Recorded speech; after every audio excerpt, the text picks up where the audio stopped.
actually matters at your agency? Anybody feel like their opinion actually matters at the agency? Oh, I like that. At what level? At some level. Now, what level are y'all talking about? What, somebody tell me a level. Anyone want to give me an idea of the level? What do you think? For me, I feel like if my opinion matters in my immediate team and with my supervisor and a program that I'm with. But if we go any further beyond that, it dies away. It dissipates. It dies away. Okay. Does everyone pretty much agree? Does that sound like where the group that you work in, that's where you have the influence or where your opinion matters? Do we kind of agree with that? Okay, good. Are y'all woke? Y'all get y'all some coffee. Y'all wake up. All right. Good. So that's good with the. Now, my question for you with your DEI strategy, and it is an acronym, and I'm asking, is your agency sick? S-I-C. Is it sick? And what that means is emotional intelligence. I'm going to use the educational term. The educational term is social and emotional learning. And we're going to talk about that and why that's so important and how it could change the workplace culture and stop people from acting like something wrong with them. Where I haven't heard this happen at it. Well, somebody did say that. Has anybody ever come up to you and touch your hair? Anybody ever had that happen at the agency? See? Oh, not at the agency. Okay. Yeah. Outside in the agency. Yeah. See? Listen, when I'm telling you that there is a lack of understanding, and when I'm asking, is your agency sick? That means, are all these three components in play at your agency? So are people using emotional intelligence? Now, there are a couple sessions on emotional intelligence. They were good. I went to them. But I want to talk about social and emotional learning, social and emotional core competency in particular. And I want to talk about what that means momentarily. But the S stands for social and emotional learning or emotional intelligence. The second, do people understand the power in your agency of implicit bias? Raise your hand if you've had an implicit bias training at your agency. Okay, good. All right, good. Raise your hand if you have not had an implicit bias training at your agency. Okay, wow. Because the reason why it's important for people to have those trainings, because the people that are in control of decisions with your evaluations, if they don't understand that there are some biases that are in existence in their head, implicit.harvard.edu. All right, let me say this again. Implicit.harvard.edu. These people for the past 30 years have been doing studies of implicit association tests. And out of the millions of implicit association tests, they found out that 70% of the people taking them, black, white, green, what have you, a certain amount have negative bias against African American people. Did I say this is the number? I didn't say the number yet, did I? What did I say? 70%. Okay? 70% negative bias. Guess how much negative bias African Americans have against African Americans? What percentage? Lower. 40. 35%. Isn't that deep? And so on that website, implicit.harvard.edu, you can go and take an implicit association test in regards to black people, in regards to women, in regards to Latinx people, in regards to people from the LGBTQ, and you can identify your implicit bias. We're going to talk more about implicit bias in a minute.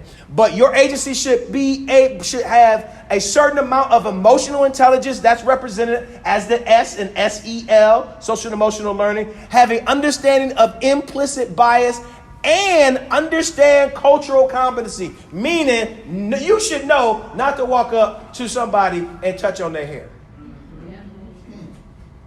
You should know not to be commenting about people's cultural attire.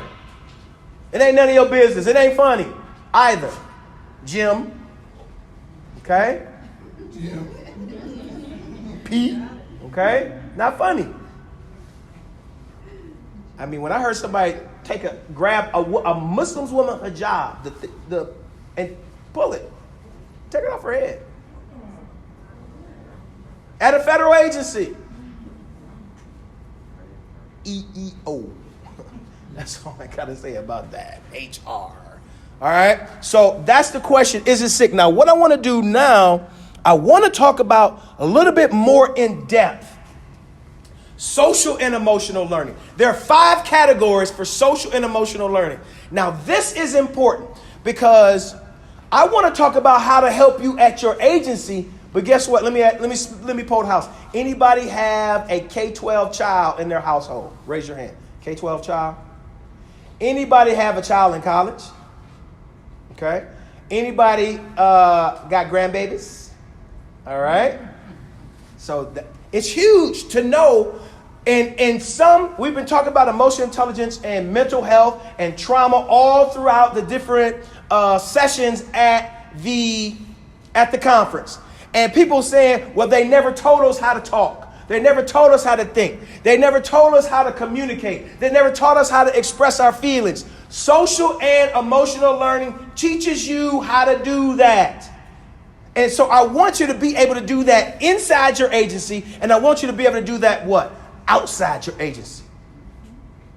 Because your emotional intelligence, your core competencies in social and emotional learning should be in play at all times. And so what, Royce, then are those 5 areas?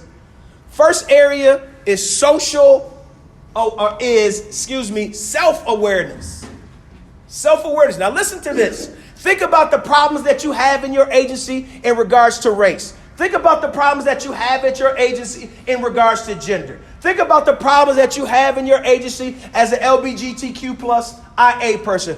Understand the problems and think about them as you have as a Native American person or a person with disabilities or a person from the Latinx community or a person from the Asian Pacific Islander community or a person that's short or a person that's tall or a person that has a speech impediment. Self-awareness talks about being able to be in control or to understand your emotions. Be able to understand your emotions. So in this area, to have a high core competency, and I'm going to show you how this is going to help you. You should ask yourself 2 questions all the time, whether you're at work or not at work, whether you're in the metro, whether you're at your faith-based organization, whether you're at your sorority fraternity meeting, whether you're at your NAACP meeting, whether you're at the Essence Fest, ask yourself these 2 to keep yourself in balance. How am I feeling and why am I feeling this way? Who asked themselves this question? Anybody ask themselves this question? How am I feeling and why am I feeling this way? We're talking about self-awareness because we grew up and we said, well, nobody ever taught us to talk about our feelings. They just told us to do what? Suck it up. You know, people that suck it up shoot up stuff too. People that suck it up snatch hijabs off of people's heads. People that suck it up make gender gender intolerant comments at work. Right? People that suck it up that aren't emotionally unbalanced. We see these people in the news, don't we? Just this year, one of the school shootings that have happened in the country happened not too far from Detroit and Oxford, Michigan. Okay? If a person is asking themselves about how it is that they feel and why do they feel that way, they can be able to self-correct. Now that's important because when you hear about people talk about that these things are happening because they have a mental health issue. Yeah, sometimes that's right. But the fact is, if you came to some of the other sessions that I had, 70% of people have some type of mental health issue during the year. And if you talk about kids, 50% have a mental health issue during the year, and 20% have a mental health issue that is significant, where they need counseling. That's why I'm talking about kids, because kids grow up to be what? Your coworker. Kids grow up to be in the cubicle next to you. Kids grow up to be your boss. Kids grow up to be in charge of the evaluation that decides if you're going to move from a 10 to 11, or 11 to a 12, or a 13 to a 14. Do we understand this? We want everybody to have high social emotional learning and understand the power of implicit bias. All right. So that's self-awareness, being able to understand your emotions, to have clear perspective about your emotions. And I will talk about a little bit later how you could do that. But I want you to be able to do it and take this information out to your agencies as something to say, you know what? We need to talk about emotional intelligence. All right. The next area is self-management. When you have these powerful emotions, when you're sad, when you're mad, when you're depressed, what do? You do understand that I'm talking about young people, because we're all connected, that suicide has increased in the last 2 years for young people. Do we know that? And here's something that I learned that was stunning. Suicide for adults actually stayed flat in the last 2 years, but it went up for two segmented populations: Latinx men and African American men. Interesting. But if you're able to manage your emotions, because that's what suicide is. I just want to get out of here. So what about the breathing? What about the counting? What about the separating yourself from the situation? What about the meditation? What about the journaling? What about the reflection? What do you do to manage the powerful emotions that you have? Has anybody thought about that? Has anybody talked about that? Did anybody teach you that at school? Did anybody talk to you about that at your workplace? Do you know that some workplaces have areas where you can go to meditate? They created a room. Go in there, you got the water sound, the raindrops falling, right? You can go in there and get yourself together. Better that than you come out and slap somebody. Isn't that right? So self-management, what is it that you do when you are having these powerful emotions? Because if you do not have mechanisms in place, you are going to have an interaction where you may get yourself in trouble at your job. And outside of your job, it could be even more of a desperate situation, right? The next area in social and emotional learning and social emotional core competency is social awareness. Social awareness. EI, emotional intelligence, only talks about your emotions, but we got to talk about how you interact with people who are not like you. Think about the news that we have been seeing. Because you don't feel like I feel, I'm going to come and I'm going to shoot you. Think about that. Because you don't want to vote like I vote. Because you don't believe like I believe. I want to kill you. I want to harm you. That's where we are. Not only do we need this in in your agency, but we need this at the earliest part where a child can start learning. As an educator, I am biased. Pre-K, daycare, kindergarten. Because America is a country that has more guns than people, it should definitely have more emotional intelligence training through social and emotional learning. Social and emotional learning came into a concept in the 1990s. And for raise your hand if you graduated after or before 1995 from high school. Okay? You graduated before 1995, your teacher could not have known it. And then after 1995, a lot of departments of education at universities don't even teach social and emotional learning, emotional intelligence. So then the only way to get it is having somebody like me or some other trainer that has been trained in SEL in a post graduate type of professional development. But social awareness is respecting diversity of people and diversity of ideas. Does that sound like it would be important at your agency? So you have to work on that. It's just not going to happen because somebody signed a bill. Just because there's money available for it. Oh, we're going to fix this. We signed this bill. Thank God for the bill. Thank God for the money. But you got to have competent people in place like y'all when you leave here with this information that you can start learning more. You're not going to be able to move the earth in an hour and 45 minutes. But what it will is you will have these concepts to understand, to do more information. And if you're not doing anything in your agency, then what you take from here can move the earth. Because something is better than nothing. Social awareness, it is the appreciation and being sympathetic and empathetic to other people. I was walking here from Airbnb this morning. I mean, there's a lot of homeless folk. Y'all seen as many homeless folk there here downtown Cleveland? I mean, they were out, sleep on the grates.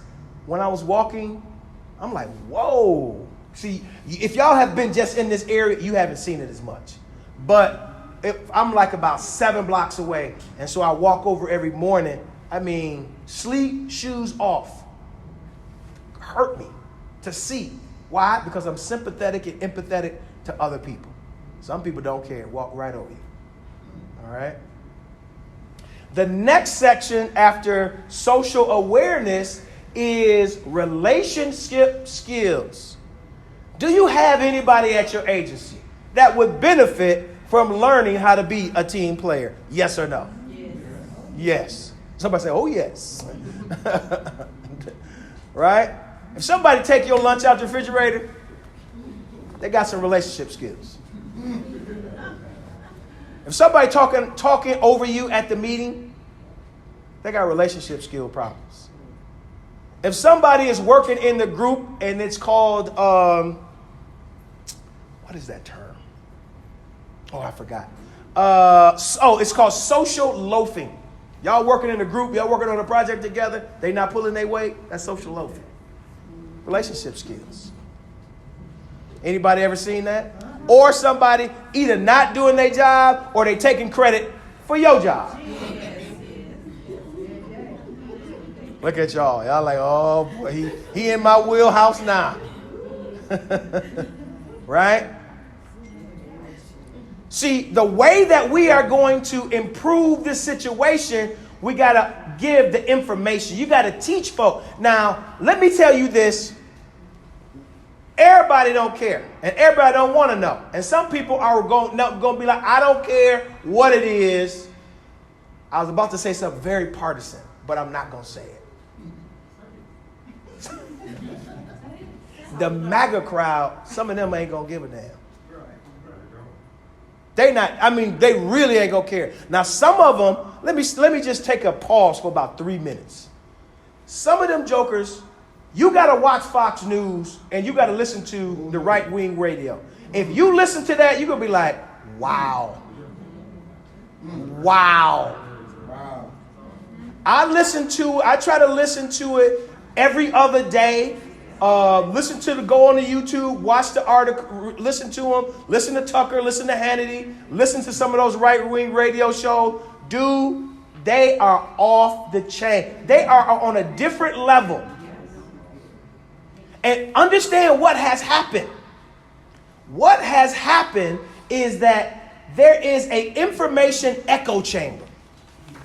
That if you listen to that stuff long enough, you will be crazy. There's no other. If you think that people are pedophile, like for like a real pedophile ring, like in the White House. I mean, all of this crazy stuff. We ain't talking about them. But what research and anecdotal stories have told, that when people have been cut off from looking at Fox News, from listening to right-wing radio, they actually come back to their senses. Has anybody heard that? That there was one man in particular who was who was all into the whole MAGA right-wing thing, and some type of way his cable got cut off. And after like 2 months, he like came back to himself. Isn't that deep? It's because you're hearing the same thing over and over and over again. And when you talk about lying, I'm gonna get back to it, y'all, but I got a vent. I was watching them talk about the same story. The bill that President Biden just signed, they don't call it the Inflation Reduction Act. They call it the Schumer, the Schumer, what's the guy with the M? The Schumer Manchin bill. That's what they were calling it on, at the little running thing at the bottom on Fox News. They didn't call it the name. I'm saying y'all are manipulating the name so that people don't know of what's happening. And those people work next to you at your job. Some of them are your boss. And so when we can put these things in place, it is hugely, hugely important. So for relationship skills, the last one is responsible decision making. Ethical decision making. Having some moral compass in your decision making. Highly important. When you are talking about impacting EEO complaints, impacting HR complaints, talking about improving workplace culture. All right. Now, let me show you something. I'm going to show you, first of all, any questions or comments? Anyone questions? Yes, ma'am. What was the website you just said to go to on the implicit bias? Oh, it's implicit.harvard.edu. They got like 20 different implicit association tests. And you know what? I don't know if I put the book in there. Yeah, I think I did put the book in there. But there's a book, I'll say it right now, and then when we go by it, it'd be good. It's called Blind Spot, Hidden Biases of Good People. Listen, they did a study, and I'm about to show the video. They did a study of a legal brief. And they they gave it to upper C-level lawyers to critique. They told one group of C-level lawyers that it was written by a white dude. From the other group, they said it was written by a black dude. It's the same brief. The same brief. The one that was written by that they thought was written by the African American man was critiqued more harshly. Somebody said that's life. It ain't supposed to be life. That's a violation. And see, but here's the thing. And the reason why that's important is because when you and Sally come in there for that position and you're being evaluated, you're going to be evaluated more critically. I couldn't get it out. Right? And she will go to 13 and you'll be sitting still at 12. That's why that's important. That is life, but it ain't supposed to be life. And if you could teach people about implicit bias and how to take out those cultural factors in those processes, then it could become more fair for you in that process. And so it won't be that much more of life. Okay? But that is true. Okay? And they also did a study about a resume. Resume had the same things on it. They changed the name. They had a man's name and a woman's name. Who got the most callbacks, the man or the woman? The man. Okay? So it's not just race, it's also gender. and other stuff as well. But what I want to show you right now is a video that's about 7 to 8 minutes, and it's going to talk about social and emotional learning, what you wish your school was like when we were there, what you wish that your boss's school was like, so he learned how to treat folk. And so people won't be snatching hijabs off people's head, coming up, touching people's hair, rolling their eyes when they talk about the Black History Program, when they want to call it the MLK, Jefferson, Grant, and all of that other different stuff type of, they want to put MLK Day with another day. Okay? Now take a look at this. And what I want you to notice, they're going to talk about the 5 areas, the self-awareness, self-management, social awareness, relationship skills, and responsible decision making. And they're going to talk about some things that you can do to increase the core competency of that issue. This is talking about from a child, from an educator's perspective, but you're going to see some things that, and we're going to talk about them on what you can do as an agency or as in a workplace, a federal workplace. Now just check this out.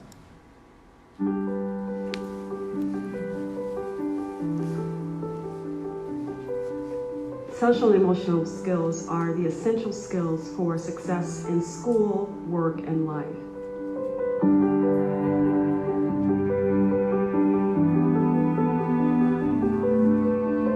Social emotional learning centers their mind and body. It reduces their emotional tension so they can be open to new content and material.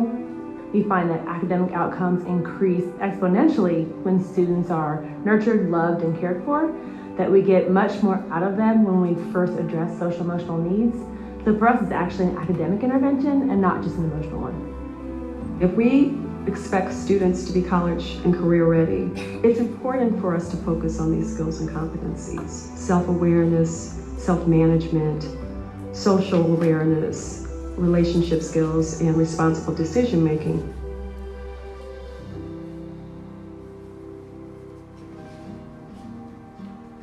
Self-awareness is the ability to identify your emotions, to be able to tie thoughts and feelings to behaviors.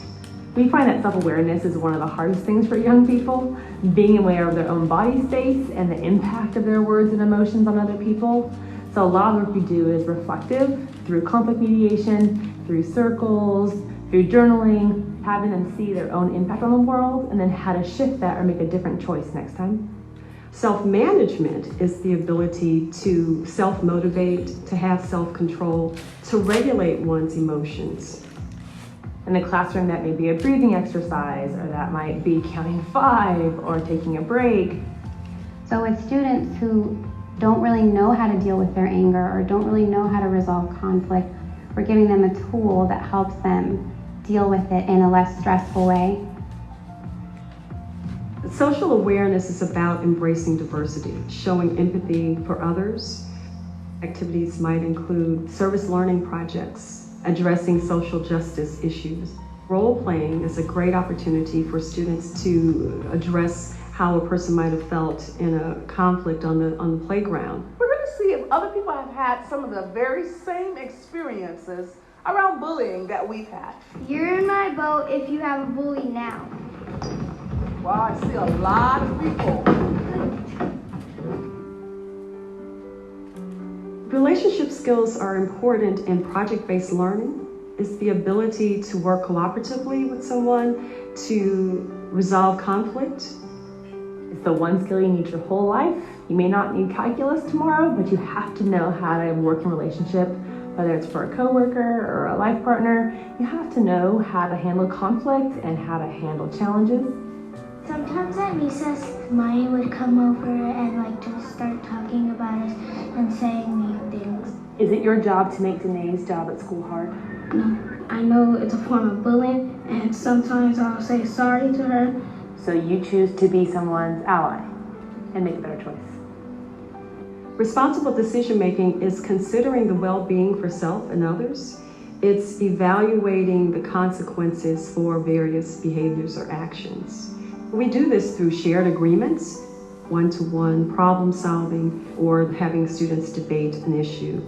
If you were like, hey, Kashida, how much does an A cost in this class? and you like took out your wallet and and I was like, I think $50 would work. Which one of us would be corrupt in that case? You're the one that's asking for the money? We're truly teaching these students to be productive citizens. We're teaching them life skills. We're teaching them how to problem solve effectively. We're teaching them how to be resilient. I think of all the billions of dollars we've spent on Title I and all these intervention programs, and when all is said and done, what do we have to show for it? I think we're trying to teach technical things instead of devoting some of the resources to who you are. All right. Doesn't that sound like it would be helpful for, and I'm not talking about right now for your child, but wouldn't it have been good for some of the issues that you see in your agency to teach people how to behave, right? And see, the problem that we're having in our country, and which flows into our workplaces, is that this type of thing isn't being taught at an early age and in certain households. And so what has to happen is you got to learn how to do it for the workplace where you are. Well, remember we were talking about equity, right? We got to get the right box for the right agency in the right place so the people can see over that fence. All right. And so that's the educational part. And so they talked about things that people can do. Now, you're going to have to think about and be the creator of these programs. And I'm going to, in the next video, it's going to talk about that there is a particular benefit for the corporation. Now, this is just introducing the concept so you can see the benefit. If they say it is good for life, that means it's good for adults too. We understand that, right? And they say that if they had these skills, that they would be more successful. In another video, who did my session yesterday? Anybody do my session yesterday? Okay. Anybody do my session on, I think it was Wednesday, Tuesday? Today is Thursday. On Tuesday, I think it was, I can't remember which one it is. We talked about social emotional learning there too. But what the importance is, we're going to have to put together a DEI strategy that has social and emotional learning in it. And these 5 areas are how you create the program. You think about self-awareness. You think about self-management. How can I help Bill? I need to help Bill because Bill is causing some problems around here. How can we teach Bill how to manage himself? How to stay away from the water cooler talking crazy and taking people's lunch out of the refrigerator, right? Somebody does that stuff. I've had that happen to me before. I go into lunch, I'm like, dude. I go around checking people's breath. That smelled like chicken parmesan, dude. It was you, right?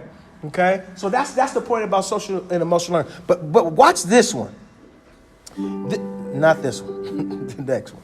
The next one is talking about emotional intelligence. Now, emotional intelligence, there's a book called Emotional Intelligence, right? That you can get and you can read. And you should be, if you're in this space, you got to find a way to make, because usually what happens is people are reticent to this stuff because they don't want to talk about race. Because people are taught not to talk about race. And talking about race is bad. There's a book, and I'm going to give you a couple book titles if you're writing stuff down. There's a book called White Fragility. Anybody read that book yet? White Fragility, Robin DiAngelo. White Fragility, she talks about how people are so reticent, and when you ask them these questions, they don't seem to understand what's going on. White Fragility by Robin DiAngelo, and then How to Be an Anti-Racist by Ibram X. Kendi. How to Be an Anti-Racist by Ibram X. Kendi. Fantabulous. Okay, I just made up a word, but that's great. Both of those are good books to help you start understanding the whole deal. But what I want to show you now with the emotional intelligence is how it is a direct benefit for what that article that we're going to talk about later, because there's an article that it was in the Washington Post that said federal agency employees are not happy. And here are the reasons why, and here are the agencies. And and when we do our raffle and you put your email address down there, I'm gonna tell you the article. We're gonna look at the article, but you get a chance to look at. I'm gonna show you some of the diagrams because they rank the agencies, right? Who are the most disgruntled and who are the happiest? And we're gonna look at some of those. I thought it was kind of fascinating because over the course of 18 years, I've been to 30, 40 different agencies. So I'm like, y'all mad, huh? All right. So let's take a look at this one real quick.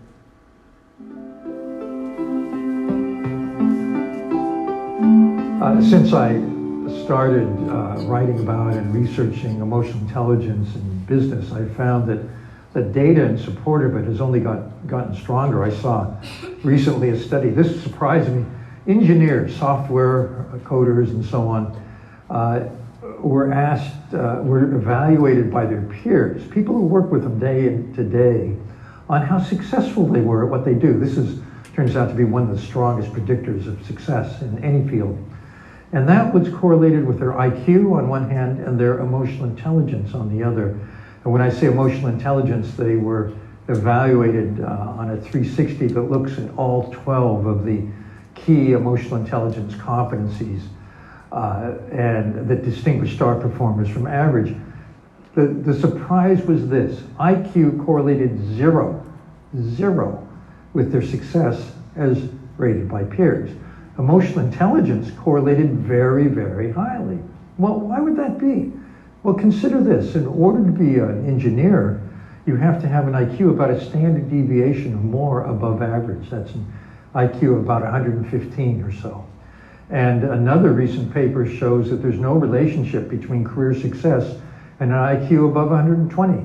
The reason is this: there is a strong floor effect for IQ in any role. All engineers have an IQ of 115 or more. So the range of variance is very reduced for IQ and success.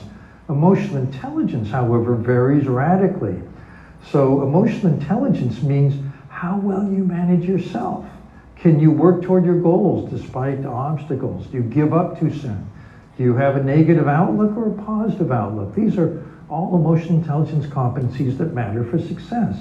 Then there's the relationship competencies. Can you tune into other people? Do you notice other people? I remember hearing about two MIT grads who went into a giant tech company. One of them went around to other members of her team and asked, "What are you doing? How can I help?" The other stayed in his office and wrote code all day. And it's very clear who was going to get ahead. It was the one who wanted to be a team player. You don't write code in isolation anymore. Everyone works on projects together. You may write the code, but you have to coordinate, you have to influence, you have to persuade, you have to be a good team member. All of those are emotional intelligence competencies that distinguish outstanding from average performers. So when you think about it that way, it makes sense that even among engineers, emotional intelligence will predict who is a star and who's just mediocre.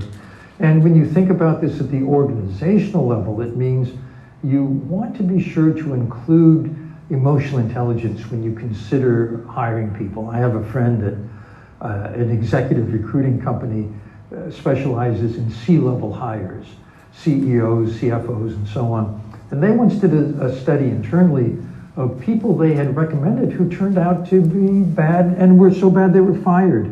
So these were failures. They were surprised to have failures, but they realized when they looked more carefully that these were people who were hired because of business expertise and IQ and fired because of a deficiency in emotional intelligence. So it's more important than ever these days. All right, that's good. We got the point. So we're talking about being better and having a higher upward mobility if your emotional intelligence, SEL skills are good.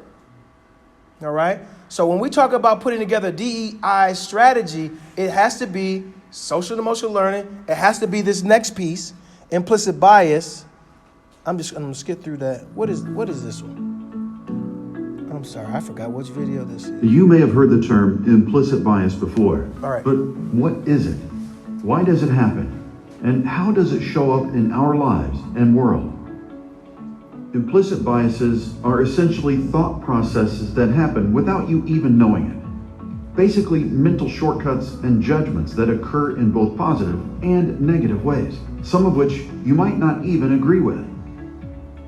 These biases stem from very normal mental functioning and exposure to things like the media, news, our education, and any type of experience with others. Think of these experiences as having an invisible effect on how your brain gets wired, something you are unaware of as it happens. This wiring creates mental associations that lead to biases because of the cycle of socialization. Consider this. When you hear peanut butter, your mind likely goes to jelly. Despite peanut butter and jelly being completely independent from one another, we all associate them in this way because we constantly see them represented together. We all have associations like this that we haven't intentionally created. But it's important to understand that not all of our implicit biases are as innocuous as peanut butter and jelly. These biases too often shape the language we use and the ways we interact with others, based on race, ethnicity, gender identity, sexual orientation, and other cultural identities. This cycle of socialization can lead to microaggressions, stereotypes, discrimination, and even violence. These unintended sentiments that are embedded within the cycle socialization are built around a culture of white supremacy that we must continually acknowledge, confront, dismantle, and disrupt to advance the work of racial and social justice. We know that to advance... All right. The deal with him, listen what he was saying. He said a lot really quickly about implicit bias. How we get that information, I like to use it as an equation. Education plus media images equal implicit bias. Let me say that again. Education plus media images equal implicit bias.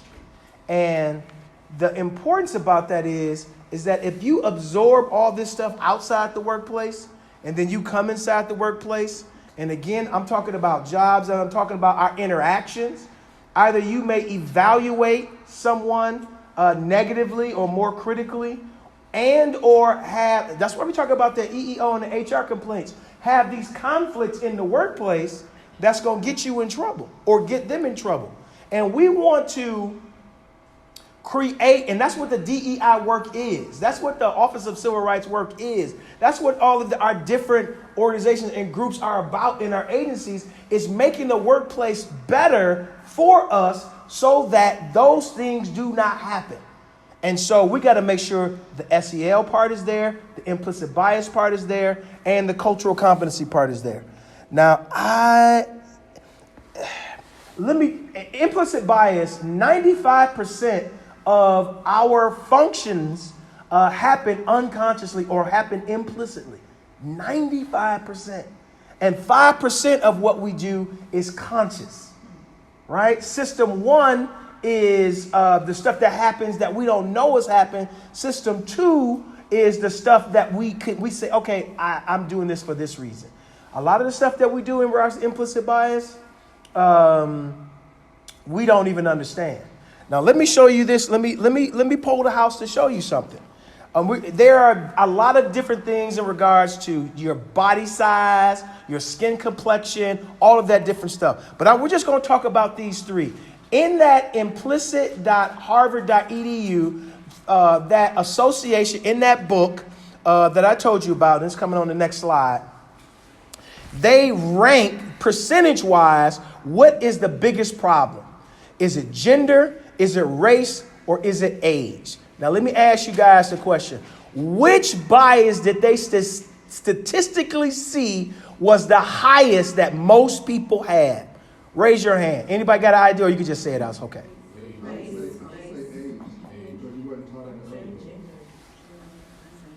Boom. Age. Age bias is more prevalent in people than race and gender. What's next? Race. Gender. Then race. See, the race is powerful because it has the biggest consequences. You can't, everybody say, oh, I'm getting old. You say it. We all say it. That's age bias.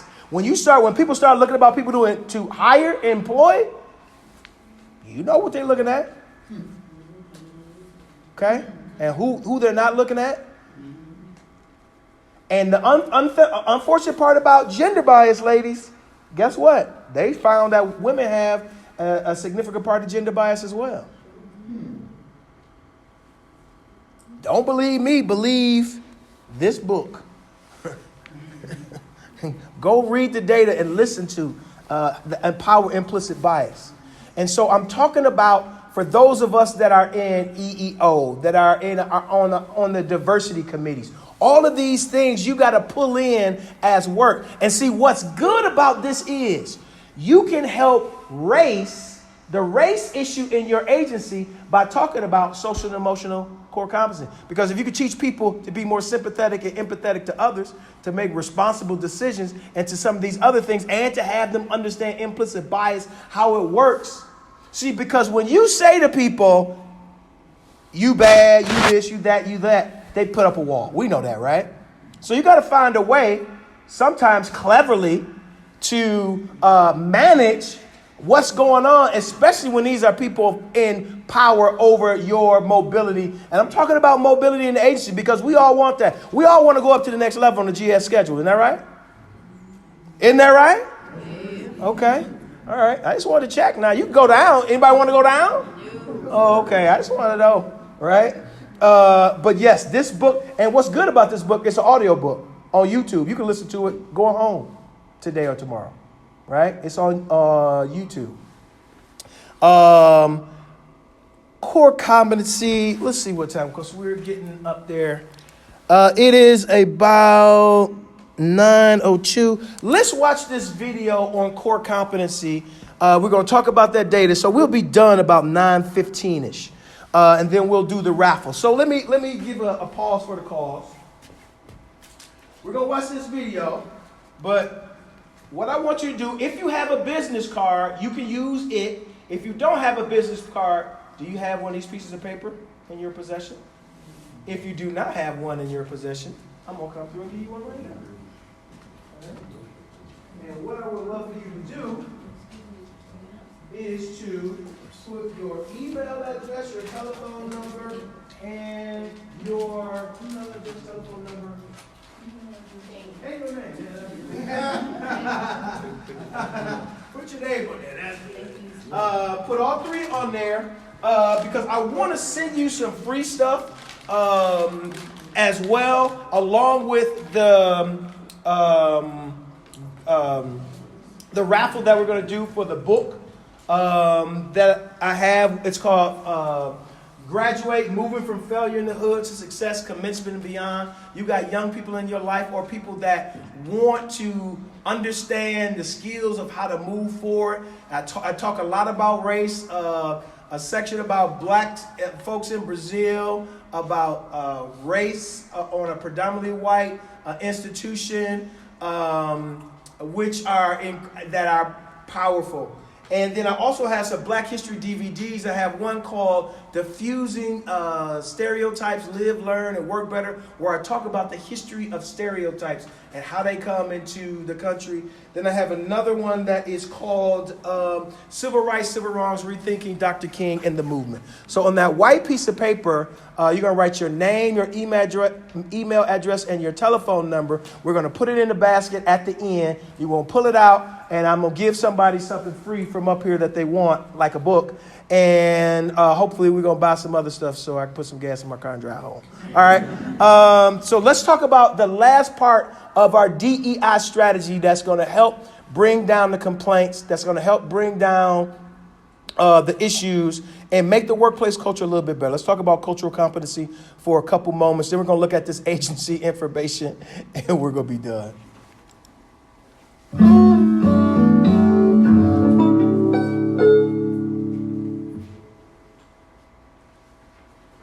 One of the worst, yet easiest mistakes people can make is to assume that other people are just like them. People from different cultures see and do things in many different ways. Let's take a look at cultural competence.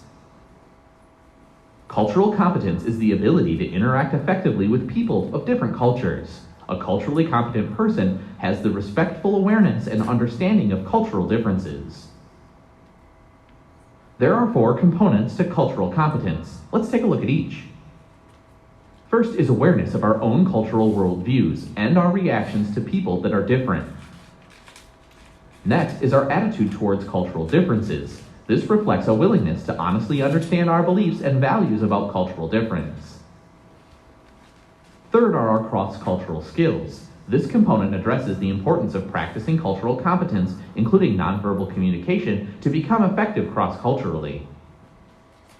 Although some people are more naturally culturally competent, most of us have to put an effort into developing this skill. This requires honestly examining our prejudices and biases, actively developing cross-cultural skills, learning from role models, and having a positive attitude about cultural issues. The key to cross-cultural success is awareness. Being aware of how culture influences your interpretation of others, your own behavior, and how people from other cultures may see you. Understanding why we do things in certain ways, how we see the world, and why we react the way we do is an important part of being culturally aware. Cultural awareness can improve performance in culturally diverse organizations or when an organization's customers are diverse. That's real quick. So a lot of people don't have those skills, but I want to talk about this article. I want to talk about this article that came out. Yeah, go ahead. So that last one was cross-cultural. It was cultural competence. Something I'm realizing specifically in my office is we have a lot of Africans and Caribbean people that work with. And you would think they speak some of the things that white folks would speak. Why are you lazy? Pull yourself up by the bootstraps.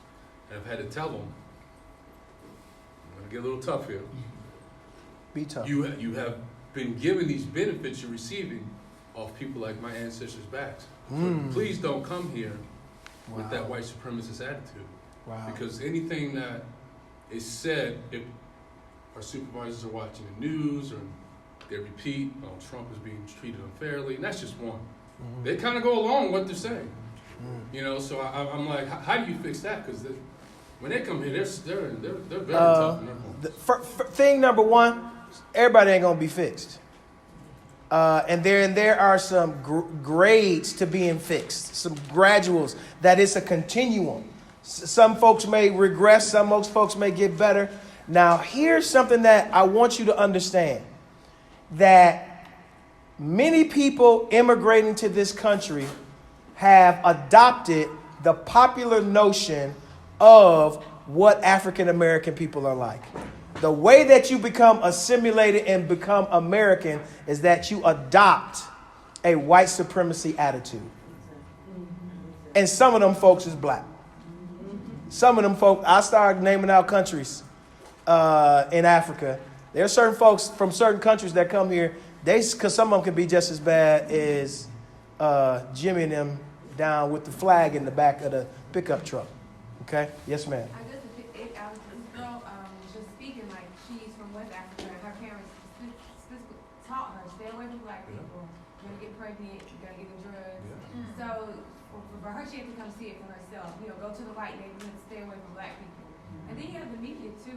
They see what, the propaganda too.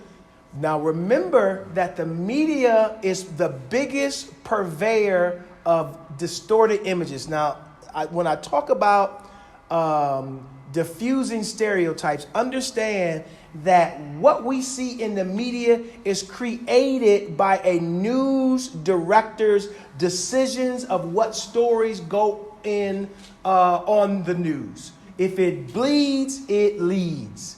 If it has racial negative connotations about African American people, it's in there. But here's what I want you to understand. There's a book called Black Image, White Mind, something like that. Black Image, White Mind. And it talks about how these constructions come into play about how people understand African American people. And you see this distortion. Two University of Michigan researchers did a study in Los Angeles where they showed that on the news, there was like the stories when they talked about African Americans and the police, that 45%, I'm just throwing out the number, but it was in high numbers, like 45% showed these negative interactions. But when they looked at the actual interaction between police and African Americans, it was like 15%.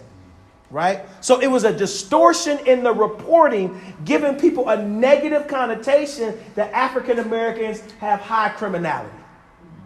And so that's why the woman is locking the door and pulling the purse when you jump on the elevator, right?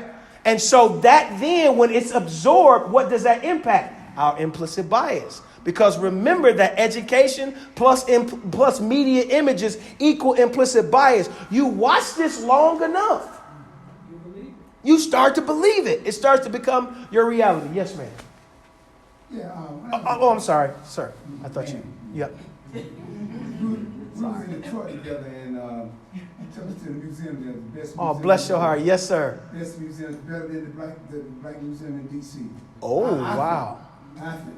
Okay. It was all mechanical, and I enjoyed it. And my thing is, what we was talking about is when I was in college, it was a particular class. The instructor was black. We walked in the classroom, and all the blacks sat together. Yeah. All the Asians sat together. Yeah. All the whites sat together. Yeah. All the team, Latinx or Hispanic people, yep. Sat together. And when he stood up, he looked, he said, just how I thought it was going to happen. We all segregated, sat in the four corners. Then he went around the room, he asked questions, and he got to the Asian people, and it was scary, and he had tears coming in my eyes when the Asian people told me that they watch TV over there. Yeah. And they see the black people always in the criminal Absolutely. movies and drugs and everything. And they are taught, when you see a black person, to cross the other side of the street. Absolutely. Absolutely. Because they know that it's going to be some confrontation there. Yeah. With us, because that's all we do. Because that's what they see in the media images. Let's take one more, then we're going to talk about this article, and then I'm going to let you out of here. All right. Someone raise their hand back in. Piggyback on what? Yeah. I had to bring it on back. Okay. I got what he was saying about the Asian perspective. Yes, sir. I was about to say one thing, and I might be offensive. And you think that back in the 1960s, when our black soldiers were over there, they were talking about these mixed babies. Yeah. They left over there. They was happy to hop on our soldiers. So now you have Still do. In the words of the great philosopher Forrest Gump, that's all we got to say about that. All right. In this article that was published in July 22nd, 2020, that was last month, it says federal employees are not happy. They are, these agencies are especially troubled. Now, what the two major things, and the reason why I picked this out is because we want to help the workplace. We want to help decrease the issues in regards to EEO and HR issues. And you want to make it a better workplace for everyone. The two issues that they said was a problem was engagement and morale. If you employ social and emotional learning, emotional intelligence, if you employ understanding of implicit bias, if you employ understanding of cultural competence, this is impacted. Because that's what the actual research says that when the workplace is more inclusive, it's more engaging for the employees, that morale goes up, that retention increases. There's actual research, and you got to find this and bring this to your supervisors to say, you know what, this is what we do. Now listen, I love the cultural food. I want to have this month we eat this and that month we do this. I love the cultural fashion show. I want to do that. But we also need to start talking about some mindfulness exercises. And we need to start talking about some reflecting and how am I feeling today and why am I feeling this way, and having some emotional check-ins. Jim, how you feeling today? You're looking kind of down. What can I do? Those things will help impact the conflict that you have in the agency, and it will also impact the